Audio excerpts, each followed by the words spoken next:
ওপার বাংলা থেকে এদেশে এসে মুসলিমরা বাবা মা ভাড়া নেয় আর হিন্দু নাম ভাড়িয়ে তারা ভোটার তালিকায় নাম তোলে।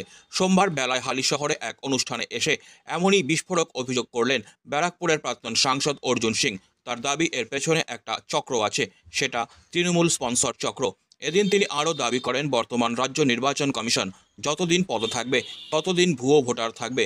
দল থেকে 10 লক্ষ ভুয়ো ভোটারের তালিকা নির্বাচন কমিশনে জমা দেওয়া হয়েছে, কিন্তু একজনেরও নাম বাদ দেওয়া হবে না।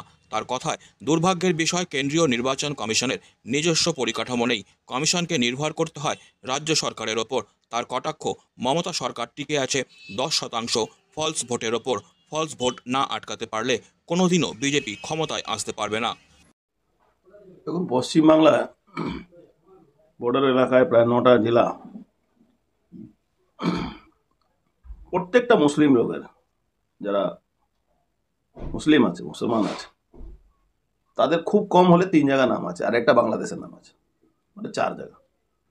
তারা বাংলাদেশ ভোট দিতে যায়, আবার ওখান থেকে এখানে চলে আসে।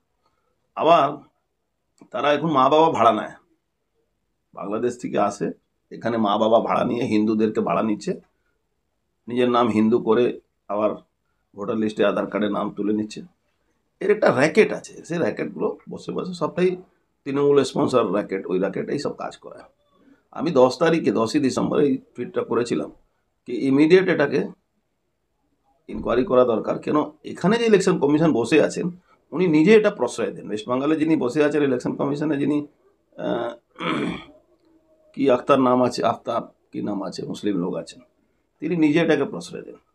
আমি তো মানিকতলা ইলেকশনে ওনাকে চোখে আঙুল দিয়ে দেখিয়ে দিয়েছিলাম। ওনার ওয়েবকাস্টে ধরা পড়ছে একটা লোক ঘুরে ঘুরে ভোট দিচ্ছে, উনি বলছেন না আমি তো দেখতে পাচ্ছি না।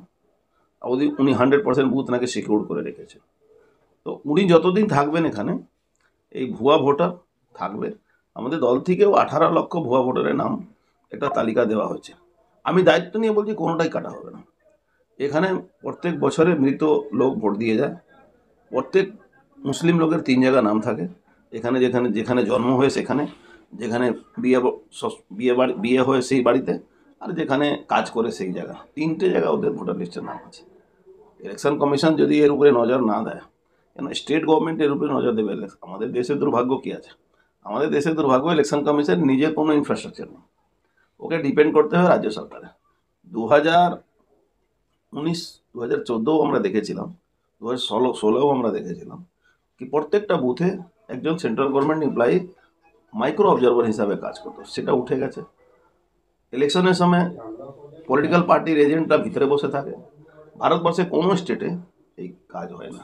পলিটিক্যাল পার্টি এজেন্টগুলো বুথের বাইরে, তারপরে প্যারামিলিটারি, তারপরে এবার খুব কায়দা করে ওয়েস্টবেঙ্গল সরকারের প্রভাবে, আমি বলবো টাকা পয়সা দিয়ে এই এসওপিটা চেঞ্জ করানো হয়েছে।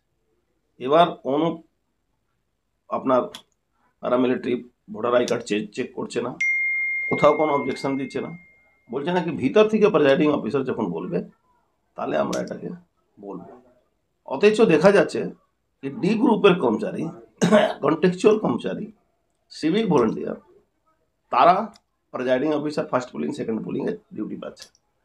যে বিধানসভায় চাকরি করে বা যে বিধানসভায় বসবাস করে সেই বিধানসভাতে সে চাকরি পেয়ে যাচ্ছে।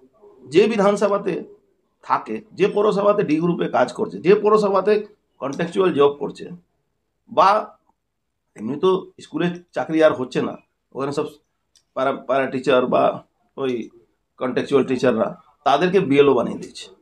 তারা যখন ভোটার লিস্টে নাম তুলছে, তারা মুসলমান হলেই তার নাম উঠে যাবে, আর হিন্দু হোক, বাঙালি হোক, বিহারি হোক, উড়িয়া হোক, তার নাম উঠবে না। ভারতবর্ষের নাগরিকের নাম উঠবে না, বাংলাদেশি মুসলমান হলেই নাম উঠবে, পাকিস্তানে লোক হলে নাম উঠবে। আপনি জানেন ওই ব্যারাকপুর পৌরসভা একজন কাউন্সিলর নওশাদ, সে পাকিস্তানি লোককে রেসিডেন্সিয়াল সার্টিফিকেট দিয়ে ভোটার কার্ড আই কার্ড বানিয়েছে। ওই এলাকাতে বেশিরভাগ ভোটার এই দেশের লোক না, তারা রোহিঙ্গা, বাংলাদেশের, পাকিস্তানের লোকেরা আসে, পয়সা দেয়, ওর কাউন্টার খোলা আছে, পয়সা দেবে, সবার মানে ভোটার কার্ড আই কার্ড ধরে আইবি লোকেরা ধরেছিল। সারা দেশের নির্বাচন পদ্ধতি একরকম, কিন্তু বাংলায় এসে দেখা যাচ্ছে যে নির্বাচনের হচ্ছে বারবার আপনারা অভিযোগ করছেন যে এখানে আমাদেরও দোষ আছে, আমাদের দোষ আছে। এটা মাইক্রো লেভেলে অবজারভেশনের দরকার আছে, এর জন্য একটা টিম দরকার আছে যারা জানে এইসব ব্যাপার নিয়ে। এটা আমরা আমাদের পার্টির তরফ থেকে এটার উপরে খুব বেশি কোনো নজর দেওয়া হয় না, অথচ এটা সব থেকে ভাইটাল জিনিস। কারণ মমতা ব্যানার্জি সরকারই টিকে আছে 10% ফলস ভোটের উপরে। এই ফলস ভোটকে যদি আমরা আটকাতে না পারি, জীবনে এখানে ক্ষমতা আসতে পারবো না।